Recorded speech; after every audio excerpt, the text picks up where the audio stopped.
Ya, bagi Anda yang masih bersama kami di Sapa Indonesia, terima kasih. Saya akan segera berbincang dengan kakak angkat dari Basuki Cahayapurnama atau Ahok, Andi Analta Amir, di kesempatan pagi hari ini yang kemarin eh, sempat kemudian tidak bisa menghadirkan kesaksiannya. Walaupun saya yakin beliau sangat ingin memberikan kesaksian untuk adik angkatnya. Assalamualaikum, Pung Andi. Ya, Waalaikumsalam. Waalaikumsalam warahmatullahi wabarakatuh. Kemarin gagal untuk memberikan kesaksian. Bagaimana perasaan Pung Andi? Karena saya ini kan pencari hikmah selalu. Sehingga kalau mau dibilang perasaan, ya tidak ada rasa kecewa. Karena saya temukan langsung hikmah daripada tidak berkenannya saya untuk memberikan kesaksian. Langsung. Apa hikmahnya, Pung? Hikmahnya adalah untuk isi daripada BAP saya, itu bila disampaikan oleh orang lain, itu dia lebih objektif. Kalau oleh saya sendiri mungkin bisa jadi a priori ya menurut orang. Karena Andalah salah seorang orang yang paling dekat dengan Pak Ahok sejak kecil sampai sekarang, begitu ya. Betul. Makanya Anda menganggap mungkin hikmah lah ya. Kalau Anda yang mengatakan yang apapun mengenai Pak Ahok, mungkin jadi orang ya itu kakak angkatnya, gitu maksudnya ya. Betul. Tapi mohon maaf kalau kemudian saya ingin berandai-andai karena saya ingin tahu kalau ia kemarin dalam kesaksian apa yang paling utama Pung Andi ingin bisa sampaikan dalam persidangan untuk adik angkat Anda? Ya pasti kepada permasalahan utama ya, bahwa mengenai perkataan beliau, jangan mau dibohongi pakai Al-Maidah. Saya mau dari sisi gramatasi itu bahwa makna-makna yang ada di dalam kalimat itu sebenarnya sudah terlihat bahwa objeknya itu adalah politikus. Subjeknya adalah niat busuk dari orang tersebut. Sehingga tidak akan kena ada objek subjek kepada Al-Maidah itu sendiri. Jadi tidak ada tafsiran juga. Dia cuma memberi perumpamaan.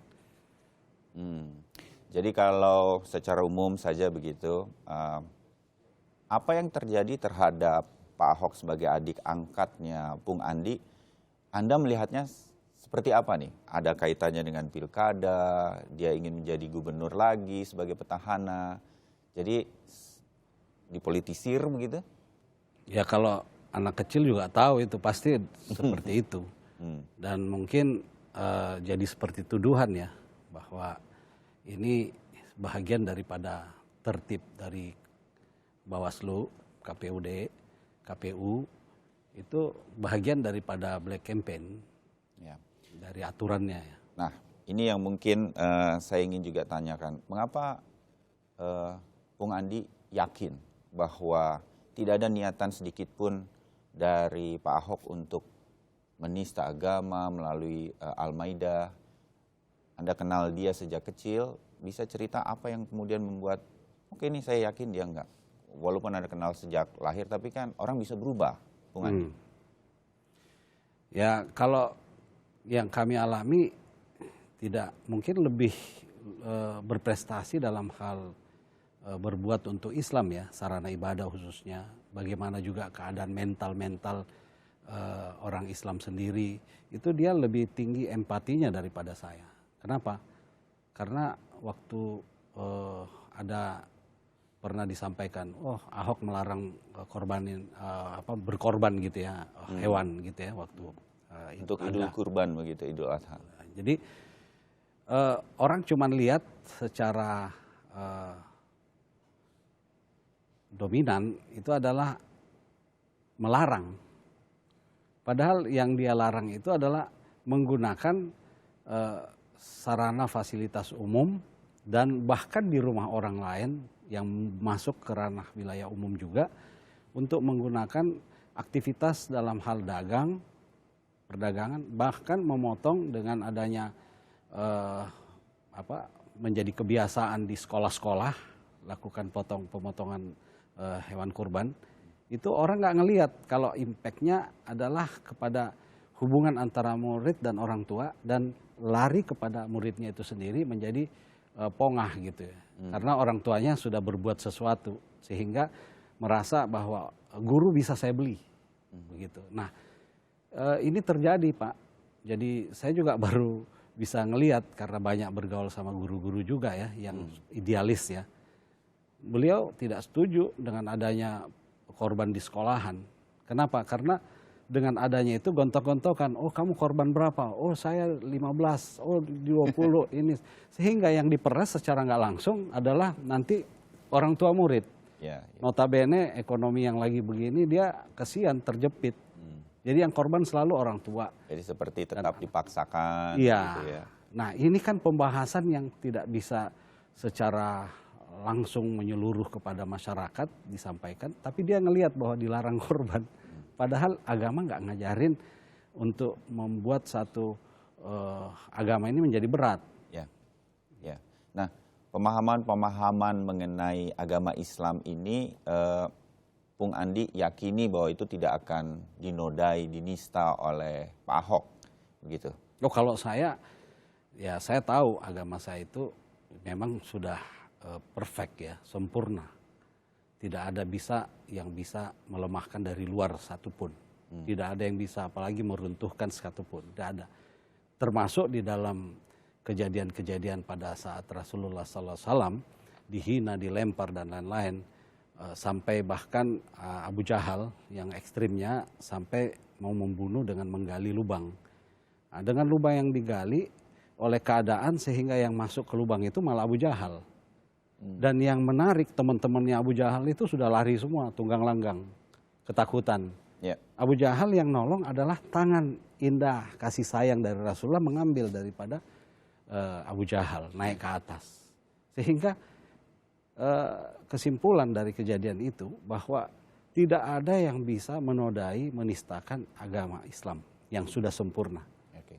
Ya, Bung Andi, Anda sebagai kakak angkat, bahkan sebelum kita ngobrol nih, tadi di... Maaf, saya harus sampaikan bahwa yang bisa menistakan, menodai agama itu hanya orang Islam itu sendiri. Kaitan sama Al-Maidah kalau mau lihat. Ya. Nah, maka Allah firmankan, masalul ladzina hummilut taurat summa yahmiluha kamasalil himar yahmilu asfaran bi'sa masalul qaumal ladzina kazzabu bi ayatillah wallahu la yahdil qaumal zalimin. Di situ Allah beri perumpamaan orang yang dititipkan kitab Taurat kemudian dia meninggalkan tidak mengamalkan, maka seperti keledai yang memikul kitab-kitab tebal, dan itulah seburuk-buruknya perumpamaan. Nah di sini subjek bukan di keledainya, bukan di kitabnya, tapi pelaku yang dititipkan dengan niat untuk meninggalkan daripada titipan itu. Ya. Nah, itu dari Al-Maidah juga demikian. Itu yang membuat jadi tidak ada niat, tidak mungkin karena tidak ada unsur objek dan subjek di dalam kitab di dalam surat Al-Maidah 51. Nah, saya ingin tahu juga, Bung Andi, kedekatan Anda dengan Pak Ahok tuh sejak tahun berapa? Sejak kecil atau ketemu sudah besar begitu? Karena saya membacanya orang tua dari ayah, terutama ayah Bung Andi dan ayahnya Pak Ahok itu teman dekat? Ya, itu ayah saya berkenalan dengan ayahnya Ahok itu sejak tahun 78.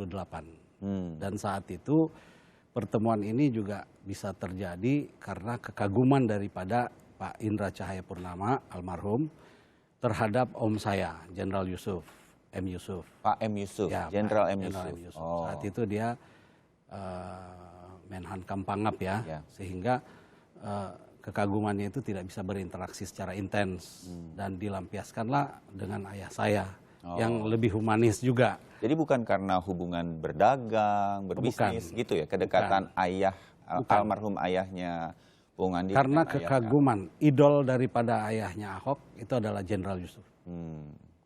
Dan sosok-sosok itu ketemunya di ayahnya Bung Andi. Ketemu. Oh, oke. Dan saya kenalnya tahun 85 dibawa ke rumah. Mungkin karena sudah mulai besar ya. Jadi dididiklah secara berinteraksi secara umum bahwa dibawa ke rumah saya. Karena yang berbicara di situ malah Ahok duduk, saya enggak. Iya. Cuman dikenalin karena kan kita nggak bisa lancang dengan orang tua pada saat Ya. itu. Jadi Pung Andi pada waktu itu tahu bahwa oh ini ayah saya gitu, ayahnya Pung Andi itu punya teman baik, ayahnya Ahok yang orang Tionghoa begitu, tahu pada waktu itu. Tahu. Oh, karena sering datang atau bagaimana? Ya, karena ayah saya kan seluruh bangsa ada temennya. Bahkan anak angkat dia ada dari Amerika, Lenor, dengan sangat dekat sehingga kami sekarang pun sampai seperti saudara kandung gitu, kasih sayangnya walaupun dia di Amerika. Oke. Gitu. Nah, tahun 85 itulah ayahnya Ahok dan ayahnya Pung Andi memperkenalkan Pung Andi dengan Ahok begitu. Ya otomatis karena ketemu di rumah. Ya, ya. Nih, masa-masa muda ketika sekarang masih muda juga Pung Andi, ya kan? Cuma Jenggotnya aja yang putih, tua. kita mau kasih lihat beberapa gambar. Nah, ini masih ingat nggak nih gambar kapan Pung sama Pak Ahok ini ya? Ini di Macam Bruce Lee ini ya? Oh iya. Belum pakai sorban tuh. Ya. Jadi itu saya di Pantai Klayan itu ya, di Belitung. Di situ saya coba melihat Pulau Belitung dan saat itu dia kaget karena saya bilang ini orang Belitung tinggal di atas hamparan emas nih. Mereka nggak ngerti. Padahal dia sebagai pengusaha, bapaknya juga sebagai petambang. Terus akhirnya dia tanya, kenapa kamu ngomong begitu?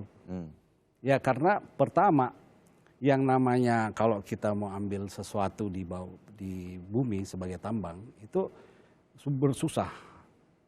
Kita harus gali dengan berapa kedalaman. Terus untuk mau tahu sedimennya apa dan lain-lain itu berapa dalam, itu kan berapa jauh. Itu butuh pengorbanan yang besar. Kalau di sana enggak. Terus di atas tanahnya itu bisa tanam lada, suur. Dan ini adalah emas dari dunia, lada itu sendiri. Itu salah satu yang kemudian membuat kemudian Pung Andi dengan Pak Ahok juga berteman dekat sebagai kakak dan adik angkat seperti kedua almarhum ayah dari Pung Andi dan ayahnya Pak Ahok. Nanti kita sambung lagi cerita-cerita soal ini ya Pung Andi ya. Dan Anda jangan kemana-mana, kami akan menampilkan lagi cerita-cerita kedekatan dari kakak angkat Pak Ahok, Andi Analta Amir. Tetap bersama Sapa Indonesia.